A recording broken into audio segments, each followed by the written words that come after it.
Hello friends, this is doctor Ravi Saini. आज हम जो डिस्कशन करेंगे that is chapter 8 cell. It is a very basic chapter.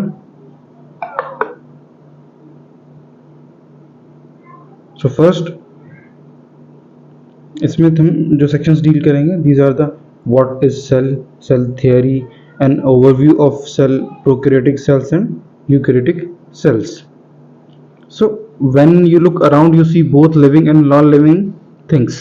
You must have wondered and asked yourself, what is that makes an organism living, or what is it that an inanimate thing does not have, which a living thing has. So basically जब हम अपने surroundings में जो living और non living things को देखते हैं तो डेफिनेटली कभी ना कभी हमारे मन में ये क्वेश्चन आया होगा कि आखिर ये जो ऑर्गेनिजम्स हैं, जो लिविंग ऑर्गेनिजम्स हैं या फिर जो नॉन लिविंग ऑर्गेनिजम्स हैं, बेसिकली ये किस चीज से बने हैं और बेसिकली इनमें डिफरेंसेस क्या हैं. What is the basic difference between living and non living. So जब हम इस क्वेश्चन का आंसर ढूंढेंगे then will get to know ये जो ऑर्गेनिजम्स हैं बेसिकली ये एक सेल से बने हैं और जो कि एक बहुत ही बेसिक यूनिट है of life. Because why we can call cell a basic unit of life, because जैसे कि एक ऑर्गेनिज्म के अंदर वेरियस मैकेनिज्म्स होते हैं, बहुत सारी protein formation, protein degradation, carbohydrate formation, इसके अलावा और भी बहुत सारी बायोकेमिकल जो रिएक्शंस हैं वो सभी जो होती हैं वो एक लिविंग ऑर्गेनिजम्स में होती हैं. वही सभी जो रिएक्शंस हैं वो एक सेल के अंदर भी होती हैं. That's why we can call it cell. जो है उसको हम एक बेसिक यूनिट बोल सकते हैं लाइफ की. All organisms are composed of cells. Some are composed of a single cell and are called unicellular organisms, while others, like us, composed of many cells, are called multicellular organisms. So cell जो है वो basic unit है life की. सो कुछ organisms जो है वो सिर्फ सिंगल सेल से बने होंगे, कुछ ऑर्गेनिजम्स होंगे जो मल्टी सेलुलर ऑर्गेनिजम्स होंगे जो मल्टीपल सेल से बने होंगे. जो सिंगल सेल्स के ऑर्गेनिजम्स हैं we all know amoeba, paramecium, but in case of multi cellular organisms there are lot of examples.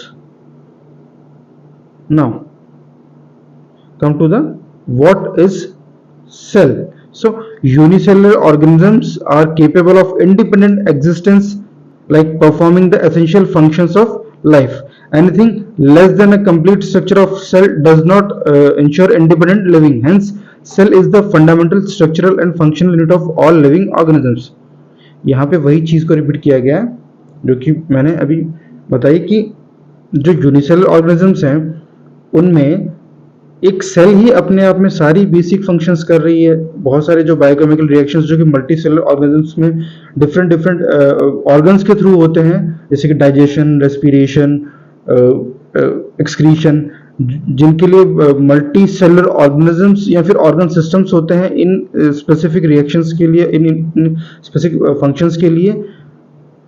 But unicellular organism में वो एक सेल ही ये सारे फंक्शंस कंप्लीट कर देती है. That's why we can call a cell a basic unit of life. Less than a cell, अगर वो इंडिपेंडेंट एग्जिस्टेंस इंश्योर नहीं कर पाएगी. Anton von Leeuwenhoek first saw and described a living cell. Important question for exam. Robert Brown later discovered the nucleus. So जो Anton von Leeuwenhoek थे उन्होंने जो ही first described a live cell, और जो रॉबर्ट ब्राउन थे ही later discovered the nucleus. The invention of microscope and its improvement leading to the electron microscope revealed all the structural details of the cells. जैसे जैसे further फिर electron microscope जब बने तो फिर जो सेल स्ट्रक्चर है उनकी और डिटेल स्टडी पॉसिबल हो पाई.